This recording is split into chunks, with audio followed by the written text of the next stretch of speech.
Good morning. It appears that we are live from the mean streets of somewhere on the East Coast today. I'm Bear from the internet. We're going to do the brief. It is 18 October 23, Exploring with Tyler. I like that guy. Awesome. Good morning, heathen. We're going to do the brief 5x5, Nostradamus. Appreciate you. Berkey, TMC, Taylor, thank you very much in the chat. You guys know the drill. Like 40% of the people who watch this show aren't subscribed. I guess because their mommy didn't hug them enough when they were growing up. Good morning, Dr. Trev. You know, if your mommy didn't hug you enough when you were growing up, you should go see Dr. Trev, the angry Viking therapist. He's like actually a doctor. And he like actually is good at helping people with head cases, including me on occasion. Anyway, I'm sorry your mommy didn't hug you. Subscribe to the show. Ring the little bell icon. Do all the YouTube things. If you're not new here, you know what to do. Share the show with somebody that you love. The show is brought to you by refugemedical.com. I'm going to go ahead and tell you now, in the midst of all of this ridiculous supply chain BS that we're seeing yet again due to Israel, whom, by the way, contacted us and said, hey, we want to spend $1 gazillion with you. And while I'm flattered, you have to actually have product in order to be able to sell it during a time of war. And we've been very touch and go with things being in stock at Refuge. And I'm going to tell you, these are back in stock. The Bare Fac and the Bare Minimum, as well as several other kits, are back in stock. You should go check that out, refugemedical.com. Now, while you can, who knows what the day shall bring. Now, we're going to talk about the ATF and the Supreme Court this morning. We're going to talk about Massachusetts being overwhelmed by immigrants. And then we're going to touch on some of the stuff that's happening in the Middle East and maybe a brief commentary on Ukraine. Because remember, we're still fighting a war in Ukraine. Oh, Bear, we're not fighting it. The Ukrainians are fighting against the Russians, and it's not a war. It's a special military operation. Why do they have ATACMS now? You know, the missile launch system that for 2 years we said we're not going to give them because they can use it to target Russia. And if the Ukrainians target Russia with American-made ATACMS missiles, hello, official World War III. Let's do the brief. 18 October 23, the U.S. Supreme Court recently bolstered the federal government's ban on, quote, ghost guns. Unassembled firearms purchased online and assembled into functional weapons. Which, let's just get this out of the way right now. You have a constitutionally protected, God-given right to protect yourself from all enemies, foreign and domestic. And I would submit that sometimes the defense of oneself must be preemptive offense. Just throwing that out there. So, I don't, do I care what the Supreme Court said? I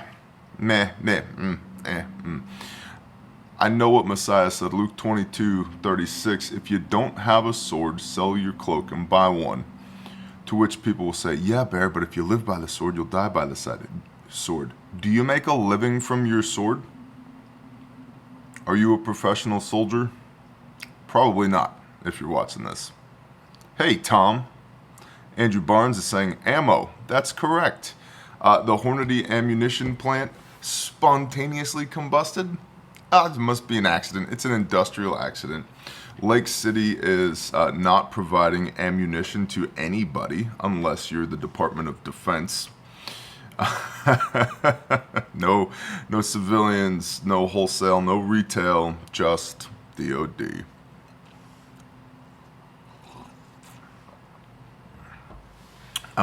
So yeah, there's a company, I make no money by telling you this at all, but Freedom Munitions. I've done a fair bit of business with Freedom Munitions, and last I looked, they still had 9mm, 40 cal, 45, 10mm pistol cartridges at relatively good prices, honestly. They're 5.56 and 7.62 short. 7.62 by 39 was sold out. They still have some 223 ammo, both, 55 grain FMJ, 62 grain, and then like 55 and 60 grain Hornady VMAX. That's good stuff, as well as 77 grain OTM. They had some 7.62, including legitimate Winchester Mark 118 LR. That's good stuff. If you don't know, you don't know. If you know, you know. But it's getting scarce, homie. It's getting scarce. Anyway, so yeah, ammo. Back to what the Supreme Court said. These ghost gun kits challenge existing regulations which require background checks and serial numbers for all firearms. In August of last year, the ATF, which would be a phenomenal convenience store rather than a government bureaucracy. In fact, myself and my brothers have talked about we want to start a store called a brick and mortar called WTF. I'm gonna go to the What the F store, except it would be whiskey, tobacco, and firearms. That's all we'd sell. We'd have like a nice liquor shop, and then like a cigar bar, and then a gun store with a big old 1,000-yard range out behind it. It'd be awesome. Exactly, Lionheart. Exactly. Doobie-doobie-doo. In August of last year, the ATF issued rules mandating serial numbers and background checks for disassembled gun components, mirroring in-person gun purchases. Legal challenges led to a nationwide injunction by federal judge Reed O'Connor in Texas. The Supreme Court intervened, rejecting the lower court ruling, reinstating ATF regulations, and signaling a zero-tolerance stance for defiance from lower courts. University of Texas School of Law professor Steve Vladek said on CNN, quote, "It's hard to see it as anything other than a repudiation of the lower courts for not correctly reading the tea leaves of the court's August ruling that froze a similar injunction. In that sense, it's just the latest in an increasing line of rulings by the Supreme Court pushing back against district courts in Texas and the Fifth Circuit." End quote. In a separate development, the Supreme Court upheld that, quote, "ghost gun sellers must follow safety and anti-crime laws like traditional gun sellers." This decision reaffirmed an earlier ruling that countered Judge O'Connor's attempts to weaken it. The case now heads to the U.S. Court of Appeals for the Fifth Circuit. So, am I surprised? No. Do the big they want you to be armed and capable? No. Are they, the big they, are they concerned that we're the enemy? Maybe. Maybe. The United States has a long history of arming those it says that it's friends with and disarming those that it's not. Why? Why any efforts to disarm the populace? And one could argue on a gradient here that this isn't disarmament, this is just reduction in access to arms. Okay, Guten Morgen, Striker Kid.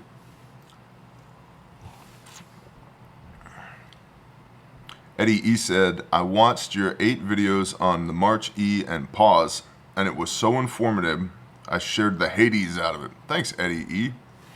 Yeah, for a lot of people, I like, Bear, I don't have the money to come to class, I don't have the time to come to class, but I need to know this stuff, what should I do?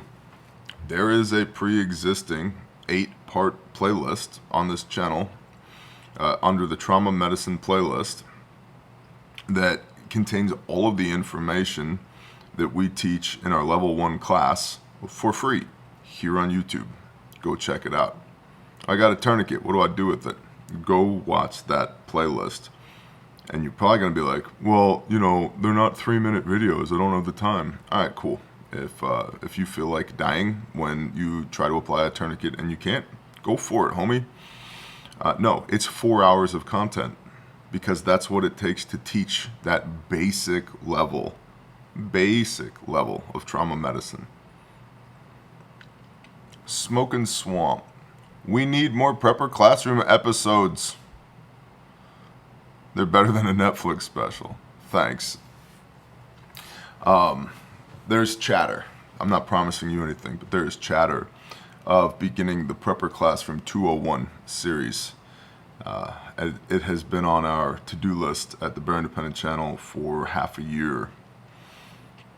Been a little busy with some other stuff, so Let's see. In other news, Governor Maura Healey has claimed that Massachusetts may reach its limits soon, unable to house more than 7,500 migrant and homeless families.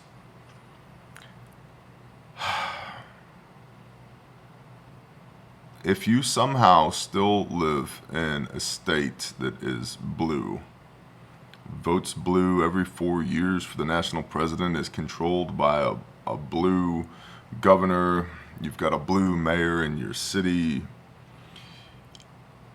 dude, you know, you do you. But it's literally not possible to pay me to go to certain parts of this country. If you've ever tried to book a refuge class, you know that's true.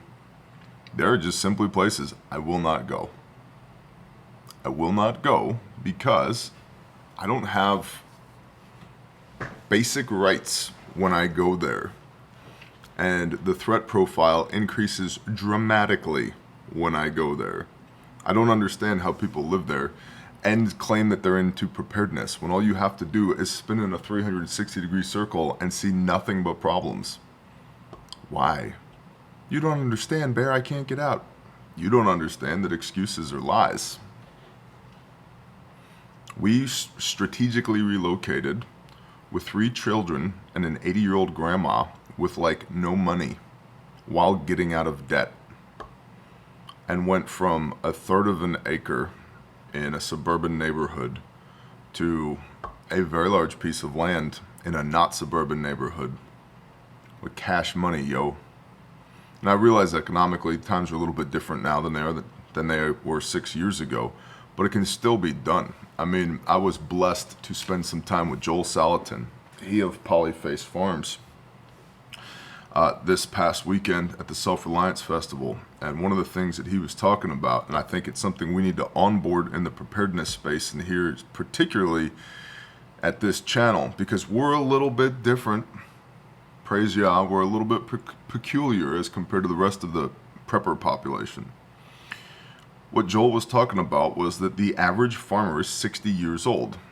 And the reason for that is the old people are having a hard time getting out of farming because of debt, and the new people are having a hard time getting into farming because of debt. Well, if you're one of those younger people and you need a place to go, start doing recon and building relationships with those older people that need more people on property to make it fiscally sustainable. And if you're one of those older people that wants to get out, keep your land, but don't have to be the guy sitting on the tractor every day, start looking for younger people that you can bring onto property and do life with. Boom, Instamag. Boom, now we can start murdering our debt. Boom, no money out of pocket. Right?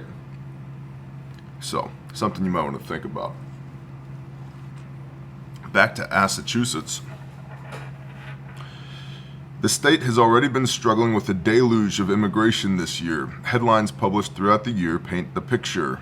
Quote, these are all the headlines. Influx of migrants in Massachusetts continues to overwhelm state resources, and more may be on the way. May, from Boston.com. Massachusetts asks citizens to take illegal immigrants into their homes. No, I'm not doing that. I'm not doing that. Into my home? We have used our property in eastern Oklahoma as a launch pad for a half a dozen different families. And you know what? They don't live in my home. These are people that I love. They don't live in my home. There's a proverb for that. Don't be quick to put your foot in your brother's house, lest he get too much of you and hate you. Yeah, your brother's house, let alone, you know, oh, here's this displaced family from Nicaragua. Sorry, dude. And now, can I have a basic level of Christian compassion? Absolutely. Are there good people mixed up in that immigration situation? Absolutely. Am I going to subject my family and the people that I love to any potential outside threats? No. No, I'm not. I didn't let these people in here. I didn't agree for you to use my taxpayer money to give them a cell phone and $1,500 when they walked across the border. I didn't agree for people to be bussed from the southern border into these blue refuge states and refuge cities, and I didn't do any of that. I'm a conscientious objector to all of that. No. It's bad enough you made me pay for it when I don't agree with it. I'm now not letting these people into my house. Sorry. Like, it's retarded.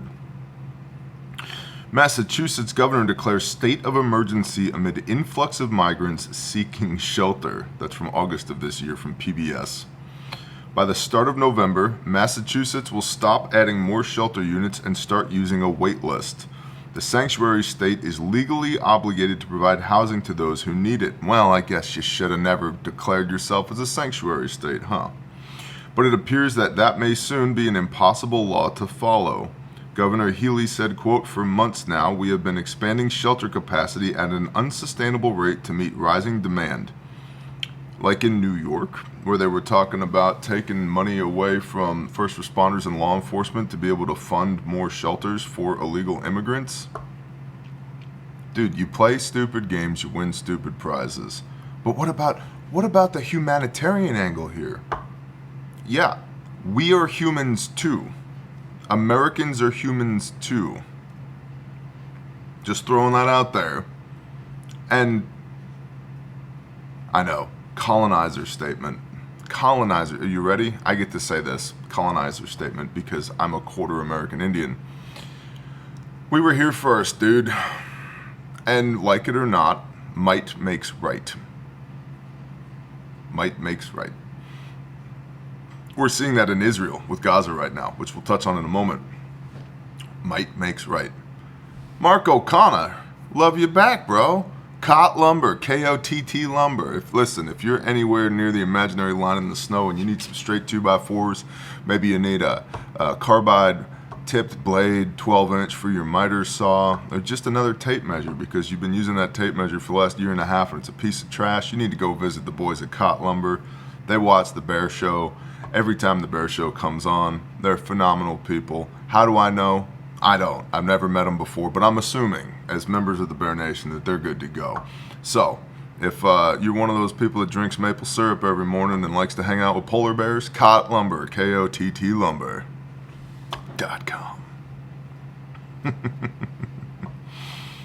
Governor Healy said, "For months now, we've been expanding shelter capacity at an unsustainable rate to meet rising demand. Despite the heroic work of public officials." Heroic work? Heroic work. They were running into machine gun fire as artillery rounds were landing to build these shelters? Is that what they were doing? Despite the heroic work of public officials, as snipers shot at them every day to spend your taxpayer dollars to build these shelters, shelter providers and National Guard, we have reached a point where we can no longer safely or responsibly expand. Why are we using the National Guard to spend taxpayer money to build shelters for illegal immigrants? Abuse of power, anybody? Hey, I don't know who just gave me that $5. Cliff, thanks, man. These sick SOBs don't belong here. Why? So they can do to us what North Africa did to Germany. Dude, on the one hand, again, I can understand the humanitarian dilemma of the 95, 98, 99% of people who are, air quotes, seeking asylum here in the United States of America. And if we want to just be completely blunt from an economic standpoint, it's an indicator that things aren't as bad here as they are other places because people are still trying to emigrate legally or illegally into the United States of America. But on the other hand, there's a golden band that reminds me of someone who would not understand. But no, on the other hand,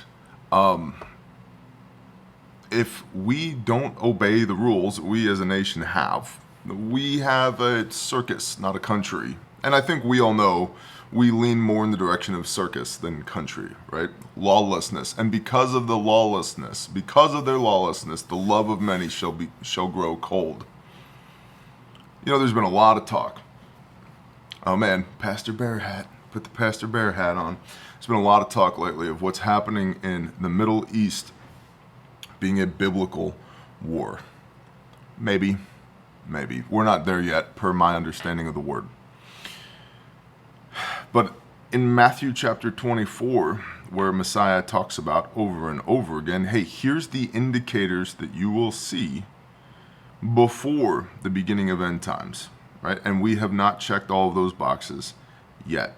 And I would also submit to you that there have been many periods in time between when Messiah walked the face of the earth and now that have checked the vast majority of those boxes. So with all of that, we forget where he says, and because of the increase in lawlessness, the love of many shall grow cold.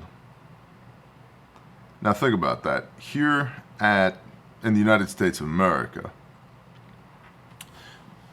they're like, yeah, lawlessness, they're breaking the law. And not that old Judas Priest song, breaking the law. Yeah, we are breaking the law. Nobody obeys the law anymore. But is that the context? Was Messiah speaking to the United States of America when he said that? No. Because of the increase in lawlessness, the love of many shall grow cold. What law do you think he was talking about? I'll just give you a quick cross-reference. Two of them. You know, if you got a pen handy and a piece of paper, or you're going to write it on your hand like I do, Matthew 5:17 and Matthew 7:21. Okay? It's a biblical law, a biblical war. Maybe. Not yet. Potentially, but not yet. The law. That's right. Good job, Shadow Wolf. You're getting it. Now, shifting gears a little bit. Andy Barnes, the law. Let's shift gears a little bit. I'm sure y'all have heard, because a very well-informed audience here, the Al-Ali Hospital in Gaza, also being referred to as the Baptist Hospital in Gaza. The death toll continues to rise, originally reported as 500 dead, then 600 dead, and now some reports are saying somewhere around 3,300 killed and wounded. Okay? The Hamas, the Palestinians, now the Palestinians are not Hamas. Like, all Hamas are Palestinians, but not all Palestinians are Hamas, if that makes sense. Just like all bourbons are whiskeys, but not all whiskeys are bourbon. Tracking? Tracking like a tank, baby. All right, cool. Hamas has said that Israel bombed / rocketed the Al-Ali Hospital in Gaza. And that's why it blew up, and that's why there's so many casualties, civilian casualties there.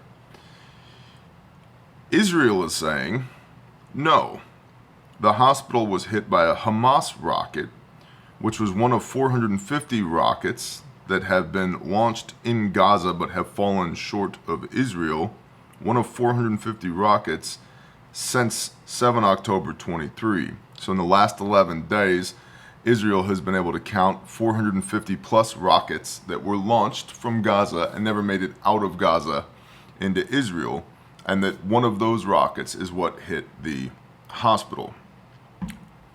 There's a third possibility. There's myriad other possibilities, but there's a third possibility. I think we deserve it. We owe it to ourselves to consider.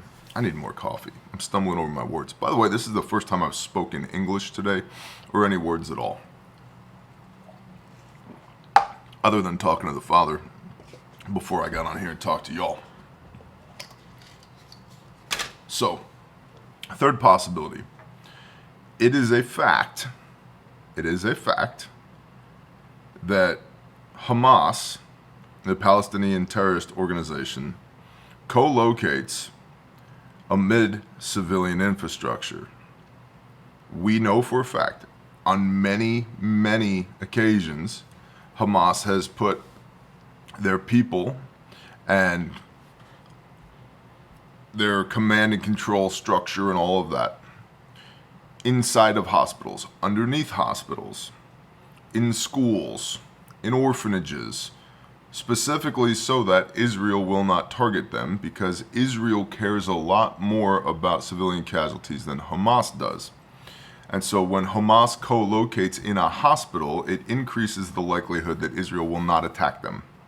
Okay? We also know that for decades they have produced weapons at some of these facilities. Is it possible? Yes, it's possible. Have you noticed that's how every episode of Ancient Aliens on the History Channel starts? Ancient alien theorists surmise that it could be possible that this coffee lid is actually 4 billion years old, as written about by Chariot of the Gods by Eric von Daniken. Is it possible? Yes, it's possible. Is it plausible? No. And then the next 59 minutes of the episode is based upon the plausibility, not the possibility. So, is it possible that Hamas is building weapons inside of schools and hospitals? Yeah. Is it plausible? Yeah, because they've been doing it for decades. Ergo, is it plausible that one of Hamas's piece of shit rockets blew up before it ever got off the ground at that hospital? And that's what we're seeing. Yes. Quail Daddy says that the ancient astronaut theorists say yes, it is possible. Well, then we're on the same page. Me and Mario Soukalakalakalos. You know the Greek guy that's got the hair like this? That guy? Aliens. That guy. The implications of the Al-Ali Hospital, aka Baptist Hospital, explosion. As a result, the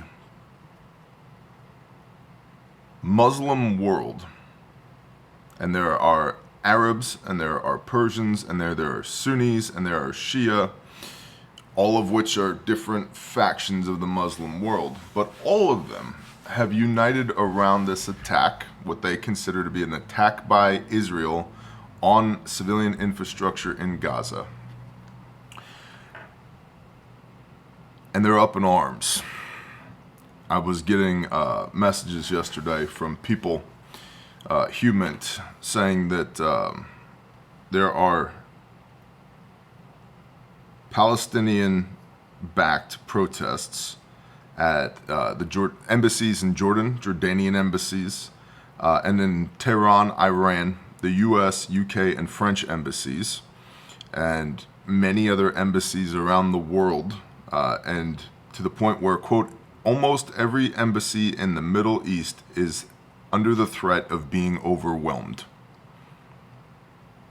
Now, I don't know if you remember, there's a little place called Libya.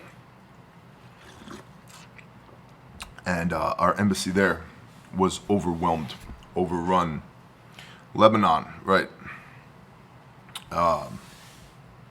It's not looking great from that standpoint. President Biden is in Israel to show solidarity with Bibi Netanyahu and Israel. And while he is on the ground, he was supposed to be meeting with the leadership of Jordan, Egypt, and Palestine. However, Jordan, Egypt, and Palestine canceled the meeting with the President of the United States of America because of this attack on the Al-Ali Hospital in Gaza. Now, I can't say that I blame him, because I don't know if I would take a meeting with President Biden.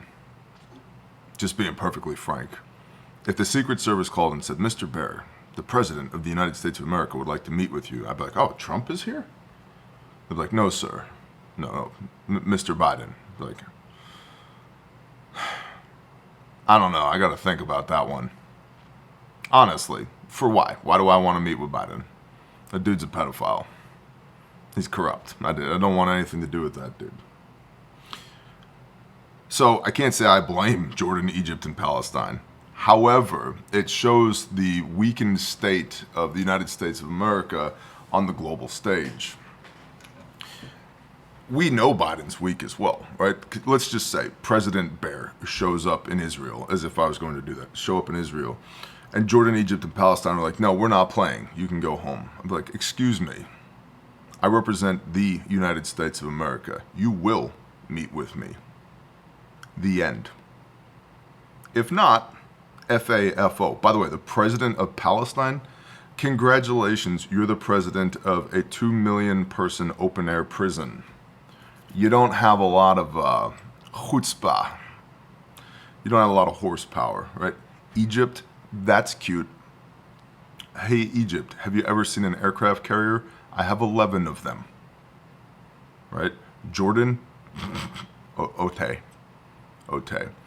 right? Exactly, Ricochet. Weak men bring hard times. Right? Oh, they don't. Sorry, sir, they don't want to meet with you. They canceled the meeting. That's cute. Bring them to me. Sir, are you being serious? Yes, I'm being dead serious. Call the Rangers. Tell the Rangers. I need the leaders of Jordan, Egypt, and Palestine here within the next 24 hours. Let's go. See, but we don't operate like that anymore. And people would argue, do we have the right? Do we have the responsibility? Should we exercise that much power and authority? Hey man, speak softly and carry a big stick. So do you want me to, more like Delta? Yeah, but who's going to take the airfields, Quail? Besides, Delta's busy right now. They're rescuing American hostages in Israel.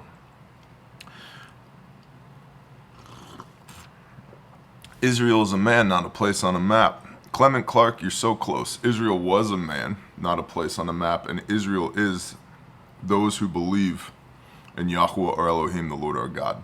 Exodus 32. Read it. Israel is those who have striven with Elohim, who have overcome with Elohim, and who are ruling with Elohim. We've all struggled with God. I have. Decade of apostasy, right? Those who have struggled with Elohim, those who have overcome with Elohim. How do we overcome? By the blood of the Lamb, Messiah, and the word of our testimony. Roger that. Atonement, belief in Messiah, and he who is ruling with Elohim. What does it mean to rule with Elohim? Exodus 19 verse 6, and you shall be unto me a kingdom of priests and a holy nation.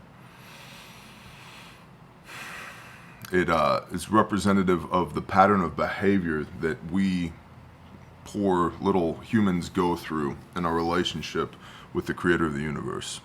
Thanks, Shadow Wolf.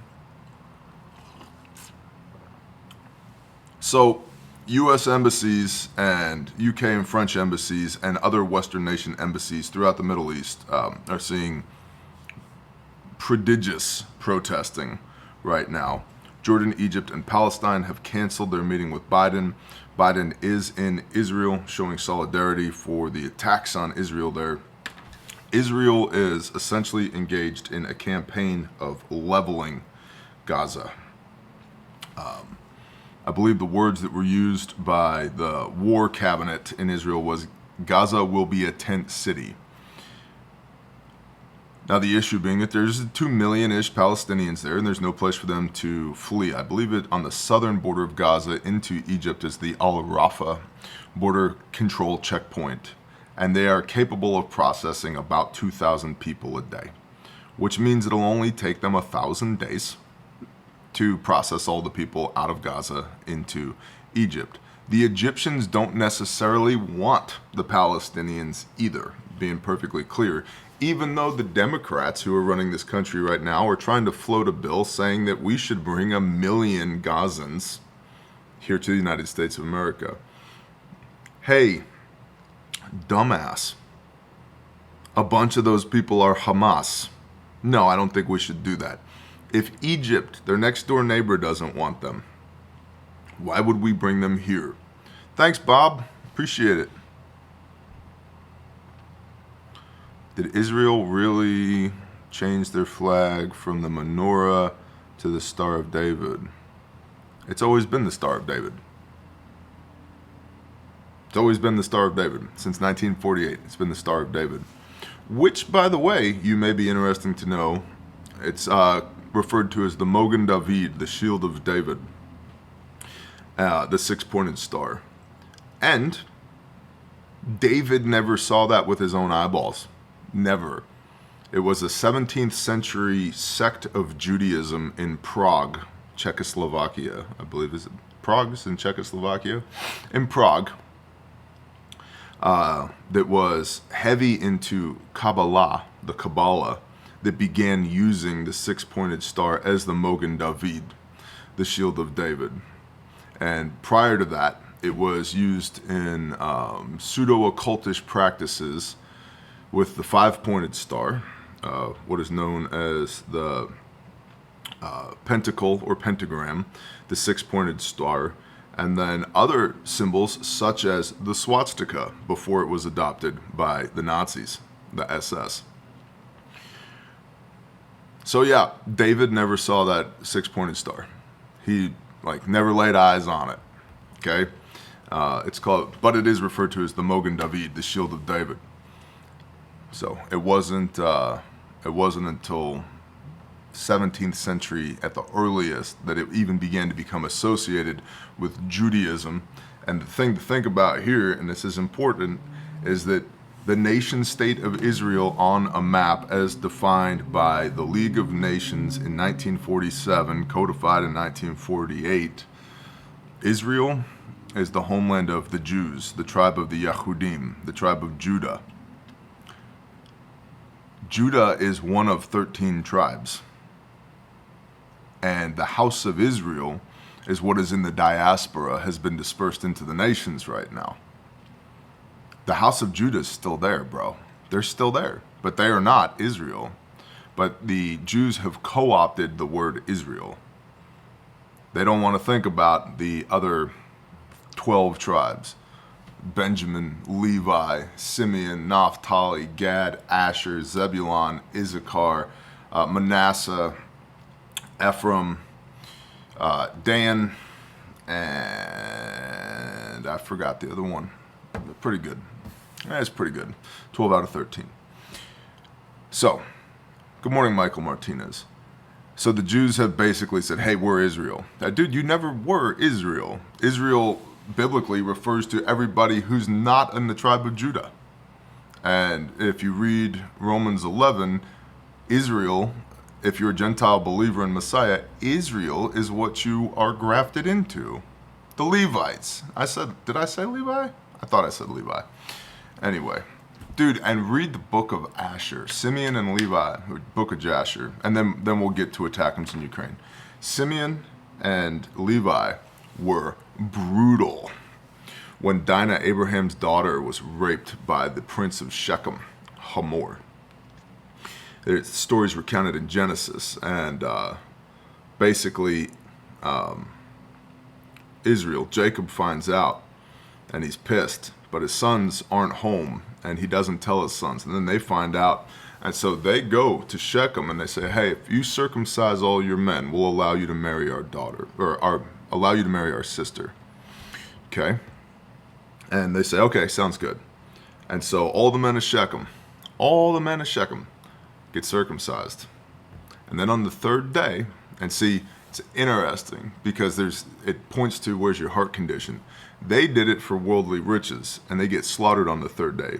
Abraham did it to be in covenant with Yah, and he meets Yah on the third day. At his tent, Yah comes to him, makes a house call, right? So where's your heart condition when you come into a covenant?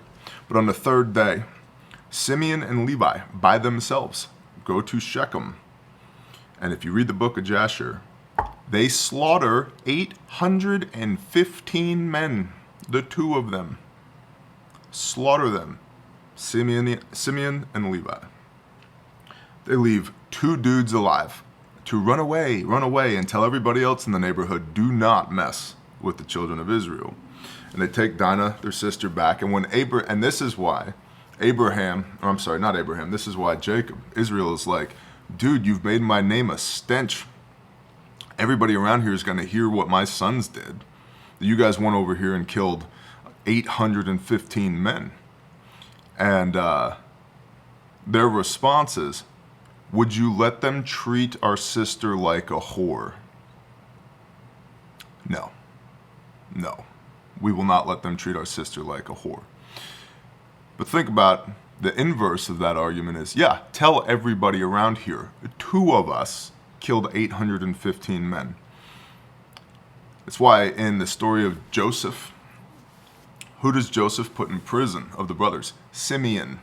Because Simeon was like the professional MMA fighter, professional war fighter of all the brothers. If we got to put any of these people into prison, who should it be? Simeon. Simeon can handle it. He'll be running that place in 72 hours. And this is why the priesthood is given to the Levites, because Levi is an incredibly dangerous man. And that propensity for bloodlust can only be cited by constantly, daily, getting blood upon their blade for Yah with the daily sacrifices. It's the same Levites that Moshe says after the golden calf incident, Levi, put your sword upon your thigh and go throughout the camp, north to south, east to west, and kill every man who bent his knee to Baal. The priesthood, swords, kill every man who bent his knee to Baal, which goes back around to what we were talking about with the ATF and the Supreme Court earlier, why Messiah says in Luke 22:36, he who doesn't have a sword, sell his cloak and buy one. Exactly, Cordell. Right? So, Jasher, it's a good read. Jasher, if there's anybody out there who's a graphic novelist, the Book of Jasher would be an awesome, awesome graphic novel. Like, phenomenal. It's like an action movie. Attackums in Ukraine. Per RT, Russia Today. Attackums delivery will prolong Ukraine's agony, according to Putin. The Russian president stated that such moves are another mistake by the U.S. and will only extend the conflict. Russian President Vladimir Putin condemned U.S. deliveries of Attackums long-range missiles to Ukrainian forces when speaking to the press in Beijing on Wednesday. Oh, by the way, Putin is in China. That's going to go well for us. Putin argued that Moscow would still be able to repel such attacks, making it yet another mistake on Washington's part. Quote, we, of course, will be able to repel these attacks, Putin said, suggesting that the U.S. missiles will ultimately fail to have a significant impact on the situation on the battlefield. Quote, what's more important is that these deliveries fundamentally won't be able to change the situation on the contact line at all. We can say this for sure, Putin emphasized. He also added that Attackums delivered will not be able to help Ukraine turn the tide on the battlefield and that their, quote, is nothing good for Ukraine in this sense. It just prolongs the agony. Continuing the quote, this is yet another mistake on the part of the United States, end quote, Putin claimed, explaining that had Washington refrained from sending the missiles, it could have later positioned itself as the good guy for its attempts to prevent needless casualties. Quote, but they did it, and there will be no result. That's why it's a mistake, Putin said. Putin's comments came after the New York Times reported that the U.S. had secretly transferred some 20 Attackums to Ukraine under the condition that Kyiv would not use them against targets on Russian territory. In his remarks, the Russian leader also admitted that these deliveries would nevertheless cause harm and create additional risk for Russia. However, the most significant error, according to the Russian leader, is that the U.S. is becoming more and more personally involved in the Russia-Ukraine conflict, and it is becoming increasingly obvious. Quote, let no one try to claim that they, the United States, didn't have a hand in this. We believe that they have, Putin said.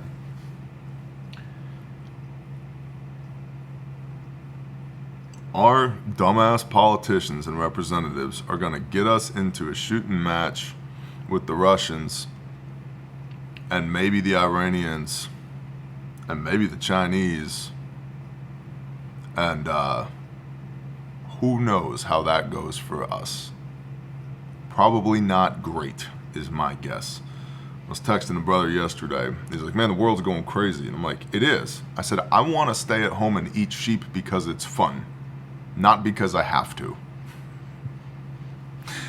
And why can't they go do the shooting match themselves? No, Shadow Wolf, I would love that. We should draft everybody in Congress and in the Senate. Yeah.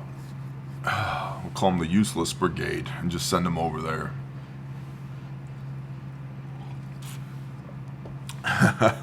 Peeping Toms. Gordon Homestead, I'm going to start using that phrase. I see peeping Toms watching the stream and not hitting the like button. Right?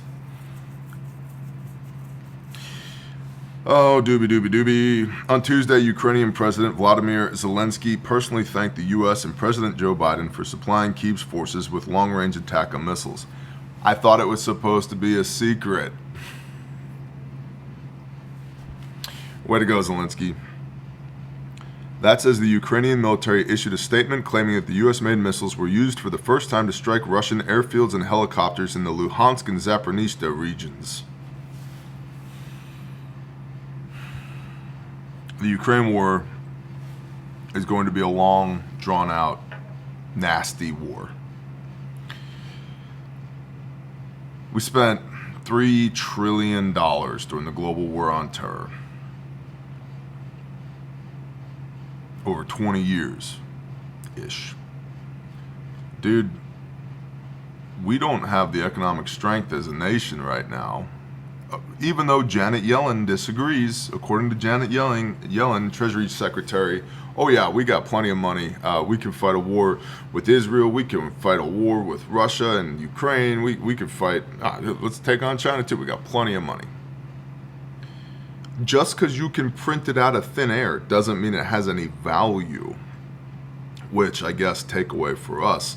Man, as the world continues to get dumber and dumber, to the extent that you have any disposable fiat currency, I would absolutely be trading that worthless green paper for stuff that has inherent value, whether that's small denomination gold and silver, or ammo, or water filters, or med kits, or fuel, or land out in the country. Dude, between inflation, between Bidenomics and global war, keeping money in the bank just to watch it lose value, probably not a great idea. Now, I'm not a financial planner. I don't even play one on YouTube, but I am, I think, smart enough to realize, basic math. The rate of inflation far exceeds the rate of return on any investment currently. Traditional investment. So I would invest in things that actually have inherent value, at a minimum, for their usefulness in end times, to say nothing of wealth preservation. Lionheart, tools. I like tools. Yeah, tools are good.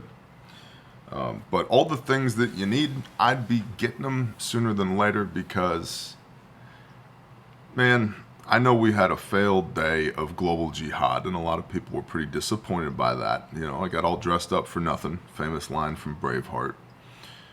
But that doesn't mean that things still can't go south super fast.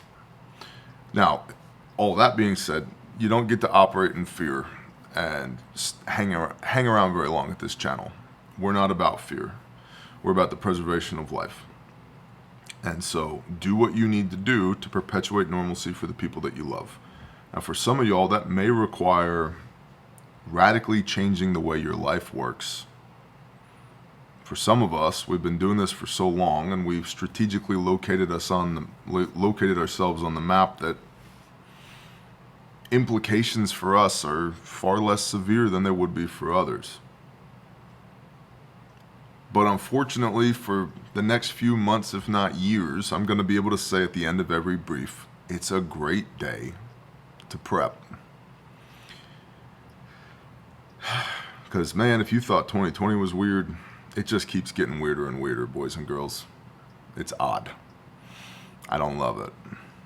See, stability is what brings an economic flourish to our society. Predictability is profitable. Right now, the instability leads to the predictability of the military-industrial complex, which is profitable for them. Stability on the home front and around the world is what makes things profitable for us. And so, just like COVID was in many senses a redistribution of wealth, so is this. So is warfare. They're going to tax you, take it out of your pocket, go fight a war over there somewhere, preferably over there somewhere, and take your taxpayer money and redistribute it to their own bank accounts, their own stock portfolios, and the same for all of their friends. It's just another redistribution of wealth at the cost of the blood of your sons and daughters. Remember, I believe it's in 1 Samuel, the prophet Samuel, the Israelites, after the period of time known as Shoftim, about 400 years of judges, where they had judges. And what did the judges do? They rightly divided the law, the same law that Messiah said, because of the increase in lawlessness, the love of many has grown cold. That same law, the judges would rightly divide that and decide between two, complainant and defendant, if you will. Well, after that period of time, the people of Israel started clamoring for a king. And the prophet Samuel said to them, I can give you a king. Again, paraphrasing, New Living Bear translation. I can give you a king, but if I do, you need to understand, he's going to take your sons. He's going to take your daughters. He's going to take some of your money.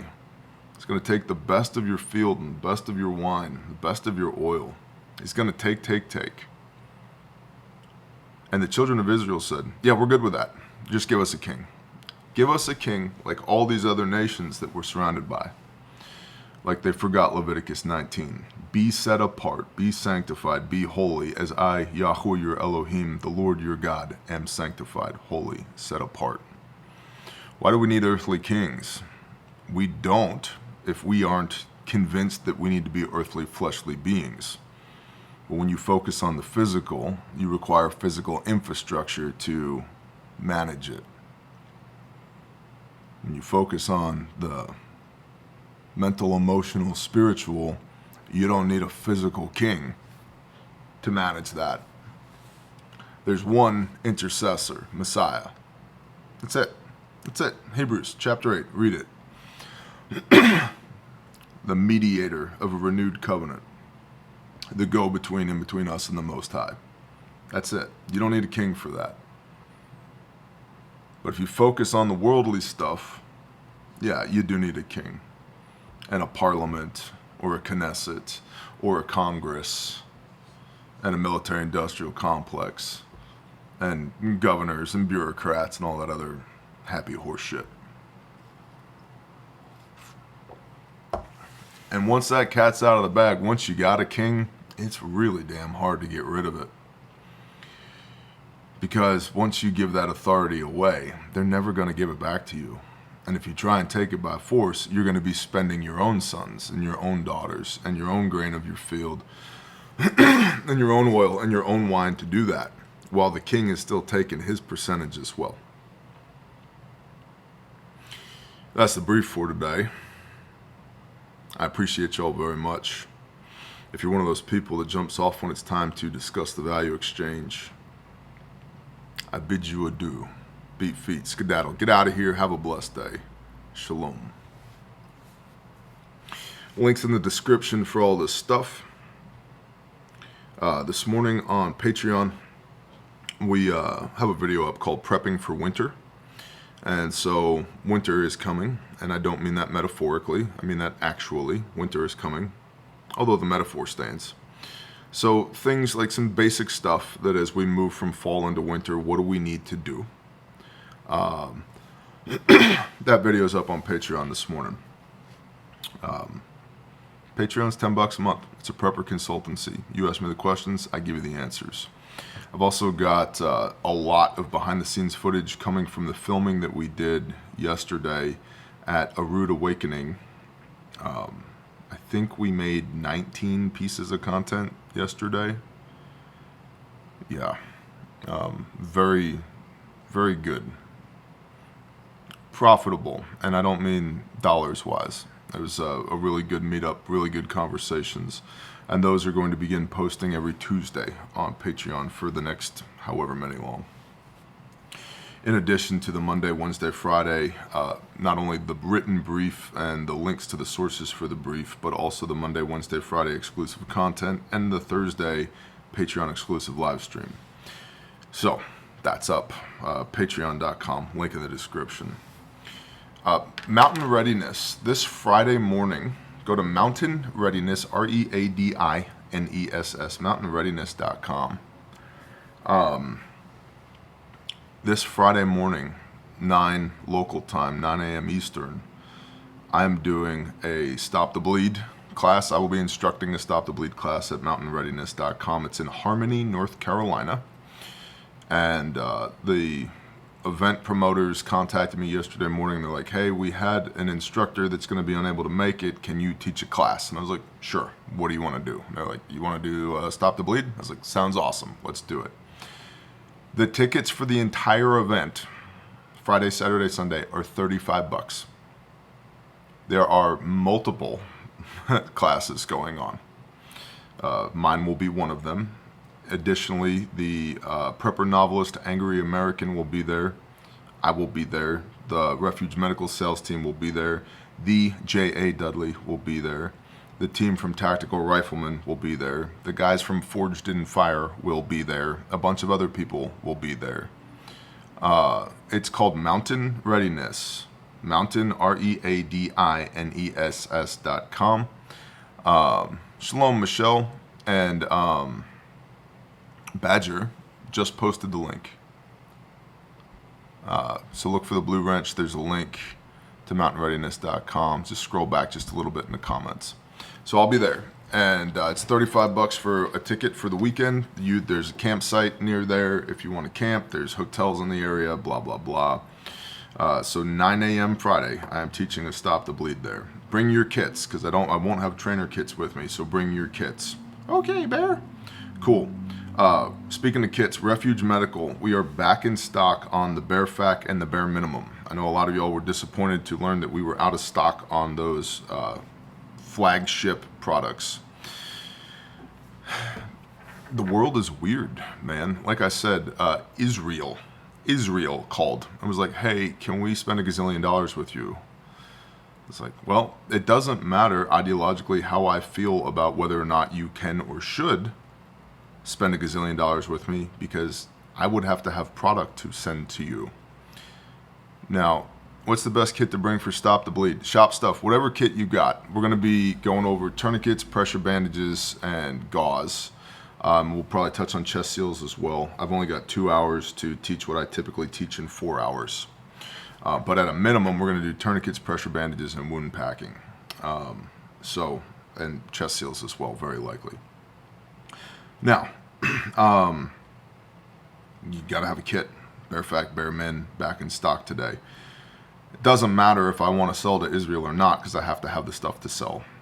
Everybody, and I'm telling you this as an industry insider, everybody is running short on stuff right now. Between the war in Ukraine, the Department of Defense gobbling up stuff as they have been for the last year or more, and now the war in Israel, scarcity is becoming a thing. Scarcity breeds value. That's basic economics. We've not increased our prices, even though we could. But we do have the Bearfac and the Bare Minimum back in stock. So I would recommend you, if you need a kit or you need another kit. Bare Minimum is awesome. My wife is a former Army medic and loves hers. Thank you, Viper. I greatly appreciate that. We have no obligation to support Israel or Ukraine. I agree, Wade. I agree. That's why when we sent medical components to Ukraine, we sent them in the hands of a brother for free. We donated them so that he could go over there and train TACMed. Never sold a single thing to Ukraine. I've not sold a single thing to Israel. Now, I also have brothers in Israel. And if my brothers in Israel need something, I will make sure that they can get it. Okay? But that's different than selling to the nation state of Israel. Which I'm not doing, because I got to keep stuff in stock for y'all. Okay? For y'all. That's our business model. Okay? I got to keep stuff in stock for y'all. And so I'm telling you today, Bearfac and Bare Minimum are back in stock. HSA, NFSA eligible, all that stuff. You guys know the drill. This is the Bearfac. There are many like it. Not a whole lot in my store right now. And it's the best freaking trauma medicine first aid kit on planet Earth. If I can only get one, which one should I get? I rebuilt Homestead. Start with the Bare Minimum. I would recommend the Bare Minimum because it does everything from boo-boos to bullet holes. That now, of course, the Bearfac is a flagship product for a reason. We sold more Bearfacs than any other kit in our history as a company. Now, it's also been around the longest. This is the Bearfac 3.0. It's been around the longest as compared to all the other products, but there's a reason. There's a reason we sell a whole metric butt ton of Bearfacs, because there is no competition for this kit. It does not exist. MC Uper, all the cool guys have them. Yes, they do. RL, Love My Bear, Minimum 2.0. Yep. So it's got everything you need. Okay. Refuge training. On the 29th and 30th of October, we have classes in Spiro, Oklahoma at the Refuge headquarters. The whole Refuge team will be there. The evening of the 29th, which is a Sunday, we're doing a Refuge block party in the parking lot. So if you're going to come to class on the 29th, plan to be there that evening as well. If you're going to come to class on the 30th, which is a Monday, try and get in the evening before, Sunday evening, so you can come to the block party. Details, refugetraining.com. This is going to be the last in-person training that we're very likely to do for the civilian sector in 2023.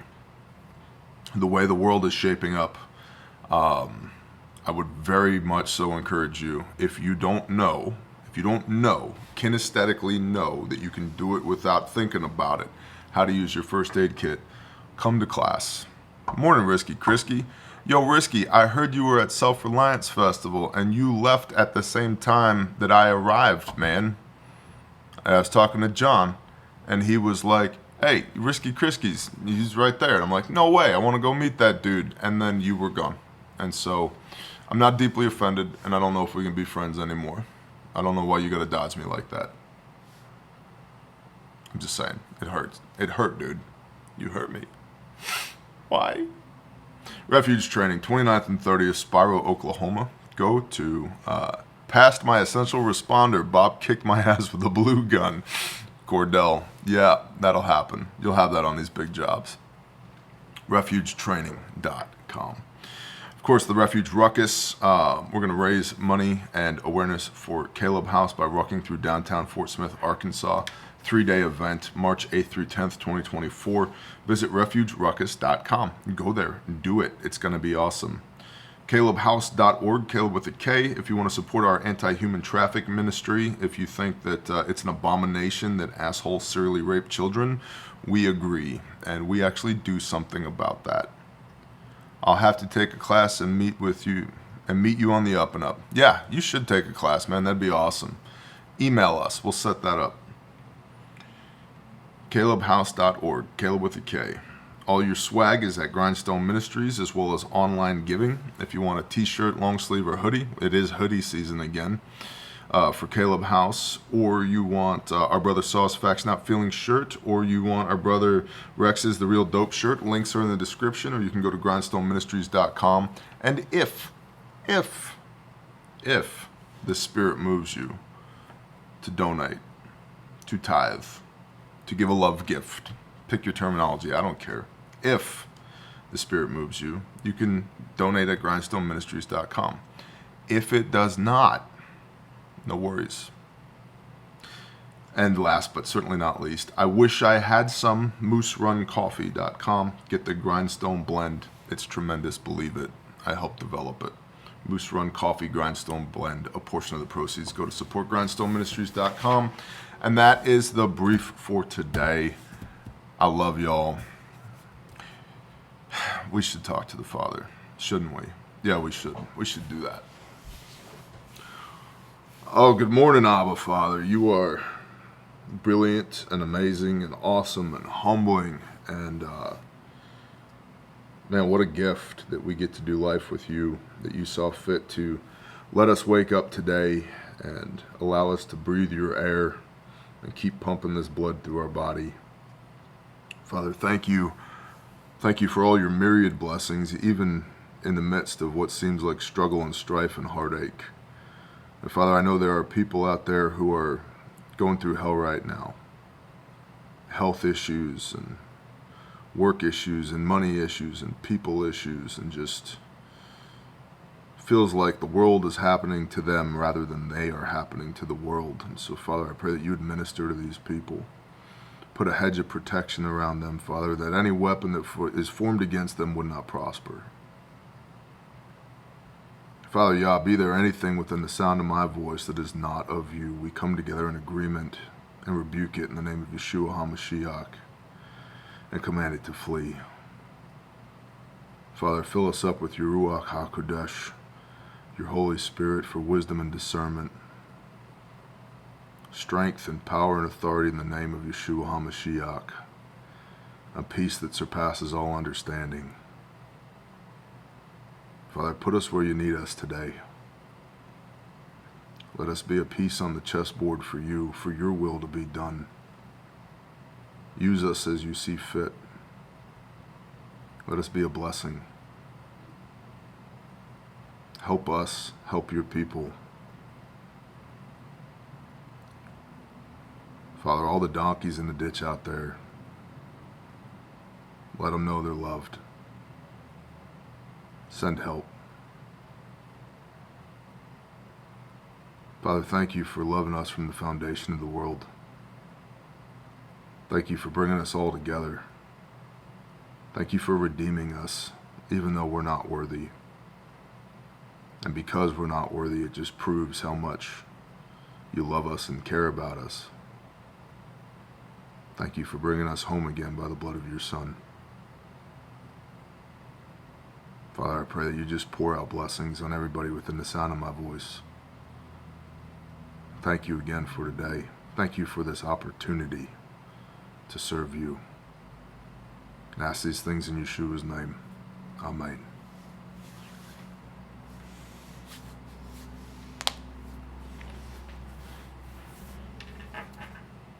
Y'all have a banging day. I'll see you when I see you. Shalom.